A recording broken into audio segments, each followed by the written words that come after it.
নমস্কার, সবাই কেমন আছেন? আশা করছি সবাই খুব ভালো আছেন আর আমিও ভালো আছি। ড্রিম লাইফ বিউটির আরও একটি নতুন ব্লগে আপনাদের সবাইকে জানাই স্বাগত।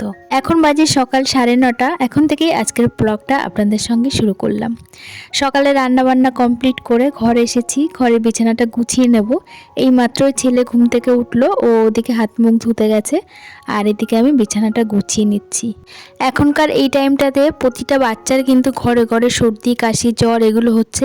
আমার ছেলেরও প্রচণ্ড ঠান্ডা লেগেছে, তার সাথে সাথে আমারও লেগেছে। গলার ভয়েসটা একদম অন্যরকম হয়ে গেছে, শুনতে হয়তো একটু অন্যরকম লাগছে, প্লিজ আপনারা একটু অ্যাডজাস্ট করে নেবেন। তো যাই হোক, এদিকে দেখুন আজকে আমি বিছানার চাদরটা পাল্টে নেব। তো সেই জন্য বালিশ কোলবালিশ যা যা বিছানার উপর ছিল সমস্ত কিছু নিচে নামিয়ে রেখেছি। আর পুরনো বিছানা চাদরটা তুলে প্রথমে তোষকটা আমি ভালো করে ঝেড়ে নিয়েছি, কারণ যেদিন যেদিন বিছানা চাদর পাল্টায় সেদিনকে তোষকটা একটু ভালো করে ঝেড়ে নিই, কারণ তোষকের মধ্যে ধুলো বাড়ি থেকেই যায়। সেই জন্য তোষকটা একটু ভালো করে ঝেড়ে এখন কাঁচা ধোয়া একটা বিছানা চাদর পেতে নিচ্ছি।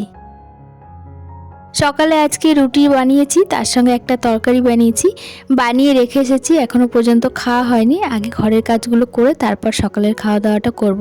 কিন্তু চা অনেকক্ষণ আগেই খাওয়া হয়ে গেছে। আর সকাল সকাল খেতে না ইচ্ছা করে না, একটু বেলার দিকে খেতেই ভালো লাগে আর কি। অভ্যেস হয়ে গেছে, অভ্যেস তো বলবো না, বদ অভ্যেস হয়ে গেছে বেলায় খাওয়া। তো যাই হোক, এদিকে বিছানা ঘরটা একটু গুছিয়ে নিয়ে তারপর নয় সকালের খাওয়া দাওয়া করব। শুধু সকালের খাওয়া দাওয়া করলেই তো হলো না, তারপরে অনেক রকম কাজ থাকে, সেগুলো করে কমপ্লিট করে উঠতে হয়। তো এদিকে দেখুন বিছানা চাদরটা আমি ভালো করে পেতে নিয়েছি। আর বালিশের কভারগুলো পাল্টাবো না, কারণ বালিশের কভারগুলো এখনও ব্যবহার করা যাবে, তেমন একটা নোংরা হয়নি। আর 2-4 দিন ব্যবহার করে তারপর বালিশের কভারগুলো পাল্টে দেবো।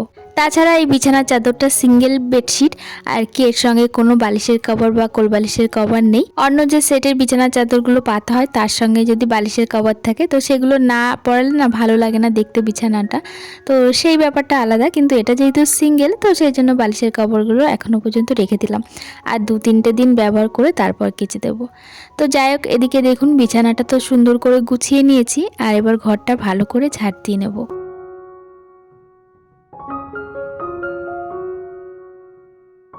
আমার ঘরে এই যে ইনডোর প্ল্যান্টগুলো দেখছেন, এইগুলো আমার খুব পছন্দের গাছ। 2-একটার নাম জানি আর 2-একটার নাম আমি জানি না, তবে ভীষণ ভালো লাগে। বিশেষ করে ওই যে প্রথম যে ইনডোর প্ল্যান্টটা বড় বড় পাতা, এই গাছটা যে আমার এত ভালো লাগে কি বলবো। কিছুদিন বাইরে ছিল, এখন ঘরে এনে রেখেছি। আর ঘরে রাখার পরে দেখছি পাতাগুলো বেশি সুন্দর হচ্ছে আর একটা একটা করে নতুন পাতা ছাড়ছে। ঘরের মধ্যে গাছ রাখলে ঘরটা দেখতে কিন্তু অনেক ভালো লাগে। আর যখন কাজ টাজ করে ঘরে এসে বসি তখন কিন্তু চোখ প্রথমেই যায় ওই গাছের পাতাগুলোর উপরে। আর সবুজ দেখতে কার না ভালো লাগে বলুন, সবুজ দেখলে চোখেরও প্রশান্তি মেলে। এদিকে ঘরটা ঝাড় দেওয়া হয়ে গেছে, আর এইবার সকালের খাওয়া দাওয়াটা করব। ছেলেকে খাইয়ে দিয়েছি আর এদিকে আমি নিজেও খেয়ে নেব। আজকে তো বললামই সকালবেলা রুটি আর একটা তরকারি বানিয়েছিলাম। আমাদের বাড়িতে প্রতিদিন রুটি বানানো হয় না, মাঝে মাঝে ভাতও করা হয়, তবে যেদিন যেদিন ছোটদার অফিস থাকে সেদিন সকালবেলা রুটি বানাতেই হয়। তো আজকে রুটি বানিয়েছিলাম আর রুটির সঙ্গে বানিয়েছি সোয়াবিন দিয়ে আলু দিয়ে তরকারি। বাড়ির সবার খাওয়া হয়ে গেছে, ছোটদা তো সেই 9টার সময় খেয়ে অফিসে চলে গেছে, তারপর একে একে সবাই খেয়েছে। আমি সবার লাস্ট খাচ্ছি, কারণ আমি ঘর দৌড়টা গুছিয়ে তারপর খাওয়া দাওয়াটা সারছি ছেলেকে খাইয়ে। তো যাই হোক, এদিকে দেখুন খাওয়া দাওয়া করে আবার দুপুরে রান্নার তোড়জোড় শুরু করে দিয়েছি। এখানে দুপুরে যা যা রান্না হবে সমস্ত কিছু কেটে কুটে একদম ধুয়ে গুছিয়ে নিয়েছি। আজকে রান্না হবে মোচা, আর এখানে কিন্তু 2টো মোচা কাটা হয়েছে। প্রথমে একটা মোচাই কেটেছিলাম, তারপর দেখলাম বাড়ির সামনে দিয়ে বাজারওয়ালা যাচ্ছে, তার কাছে আরেকটা মোচা দেখে সেই মোচাটাও নিয়ে নিয়েছি। কারণ একটা মোচা রান্না করলে অল্প একটু হয়ে যাবে, তো সেইটুকু হলে আমাদের সবার ঠিকঠাক হবে না। যদি আরেকটা মোচা সঙ্গে হয় তাহলে তো ভালোই হয়। আর মোচা খেতে আমরা সবাই খুব ভালোবাসি। চিংড়ি মাছ দিয়ে হলে তো কোনো কথাই নেই, তবে নিরামিষও খুব ভালো লাগে। ওদিকে মোচাটা আমি ভালো করে ধুয়ে সেদ্ধ বসিয়ে দিয়েছি, আর এদিকে একটা তরকারি বানাচ্ছি। এই তরকারির মধ্যে আলু আছে, সজনের ডাঁটা আছে আর কয়েকটা উচ্ছে আছে। এই দিয়েই একটা ঝোল হবে বড়ি দিয়ে, এর মধ্যে বড়িও দেবো কিছুটা।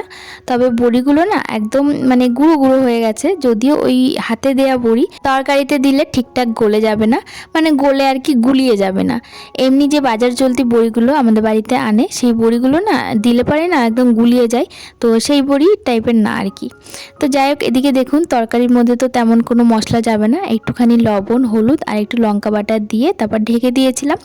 আর এখন ঝোলটা ফুটে গেছে, এর মধ্যে বড়ি আর লাস্টে একটু ভাজা মশলা দিয়ে তারপর নামিয়ে নেব। আর মোচা তো অনেকক্ষণ আগেই সেদ্ধ হয়ে গেছে, আর এখন মোচাটা যেহেতু রান্না করব আর মোচাটা এখনও পর্যন্ত গরম রয়েছে, তো ওই জন্য ঝুড়ির মধ্যে দিয়ে একটু ঠান্ডা করে নিয়ে তারপর মোচাটা ভালো করে চটকে নেব।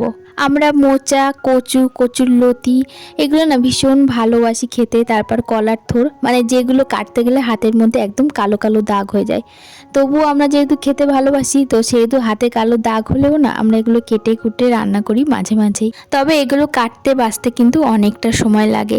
আর যেসব সবজি পাতিগুলো কাটতে গেলে হাতের মধ্যে কালো কালো দাগ হয়ে যায়, সেই সবজি কাটার আগে কিন্তু হাতে একটু সর্ষের তেল মাখিয়ে নিলে একদম দাগ হয় না। আর তারপর হাতটা ভালো করে লেবু দিয়ে বা হ্যান্ড ওয়াশ যাই হোক কিছু একটা দিয়ে ভালো করে ধুয়ে নিলে কিন্তু দাগ থাকে না। তো যাই হোক, এদিকে দেখুন আমি মোচাটা বসিয়ে দিয়েছি, মোচা আমার প্রায় হয়েও গেছে। আর তার মাঝখানে চাটনি বসিয়েছিলাম। আজকে আর আম নেই, টমেটো দিয়ে চাটনি করেছি, টমেটো দিয়ে তেঁতুল দিয়ে চিনি দিয়ে বেশ ভালো করে চাটনি করেছি, একটু পাতলা পাতলা করে ভাত দিয়ে যাতে খাওয়া যায়। আর আমাদের বাড়িতে এখন প্রায় দিনই চাটনি করা হচ্ছে। আমার ছেলে চাটনি খেতে তো ভীষণ ভালোবাসে, তাছাড়া আমরাও খুব ভালোবাসি। দুপুরবেলা খাওয়ার লাস্ট পাতে একটু চাটনি না হলে না ঠিক মনটা কেমন যেন করে, তো সেই জন্য প্রায় দিনই চাটনি খাওয়া হচ্ছে। আর চাটনি খাওয়া মানেই কিন্তু অতিরিক্ত চিনি খাওয়া, চিনি তো একদম অস্বাস্থ্যকর। আর চাটনিতে বেশি করে চিনি না দিলে চাটনিটা খেতেও ইচ্ছে করে না, তো সেই জন্য অনেকটা না চিনি খাওয়া হয়ে যাচ্ছে। তো ভাবছি আবার অনেক দিন বাদে চাটনি বানাবো। তো যাই হোক, এদিকে তো আমার রান্না বান্না কমপ্লিট হয়ে গেছে, এবার রান্নাঘরটা ভালো করে পরিষ্কার করে নেব। অনেক দিন ধরে চিমনির উপর দিকটা পরিষ্কার করা হয় না, নিচের দিকটা পরিষ্কার করা হলেও উপরের দিকটা না ঠিক মতো পরিষ্কার করা হয়নি, প্রায় এক সপ্তাহ হয়ে গেছে। তো সেই জন্য আজকে ঠিক করে রেখেছিলাম উপরটা ভালো করে মুছে নেব। একটুখানি হ্যান্ড ওয়াশ দিয়ে ভালো করে মুছে নিচ্ছি। উপরের দিকটা যেহেতু তেল চিটে পড়ে গেছে, একটুখানি হ্যান্ড ওয়াশ না দিলে না ঠিক মতো পরিষ্কার হচ্ছিল না, তো সেই জন্য একটু হ্যান্ড ওয়াশ দিয়ে ভালো করে ভিজা ন্যাকড়া দিয়ে মুছে নিচ্ছি। আর তারপর একটা শুকনো কাপড় দিয়ে আবার ডবল করে ভালো করে মুছে নিয়েছি। রান্নাঘরে রান্নাবান্না করতে যতটা না খাটনি, রান্নাঘর পরিষ্কার পরিচ্ছন্ন করে রাখতে কিন্তু ততটাই খাটুনি। আর সময় তো অবশ্যই আপনাকে দিতেই হবে, আর সব কাজেই কিন্তু সময় দিতে হয়, সময় ছাড়া কোনো কাজই ঠিক মতন হয় না। তো আজকে যেমন একটুখানি সময় দিয়ে চিমনিটা ভালো করে মুছে নিলাম, পরিষ্কার পরিচ্ছন্ন থাকলো। আবার এক সপ্তাহ পরে আবার মুছে নেব। আর এবার গ্যাসটা ভালো করে মুছে নিচ্ছি, আর তারপর নিচের ফ্লোরটা পরিষ্কার করে নেব, তাহলে আমার রান্নাঘর একদম নিট অ্যান্ড ক্লিন। তো চলুন আজকের ব্লগটা এখানেই রাখছি। আজকের ব্লগটা আপনাদের কাছে কেমন লাগলো অবশ্যই কমেন্টের মাধ্যমে জানাবেন। যদি ভালো লাগে একটা লাইক করে দেবেন। টাটা।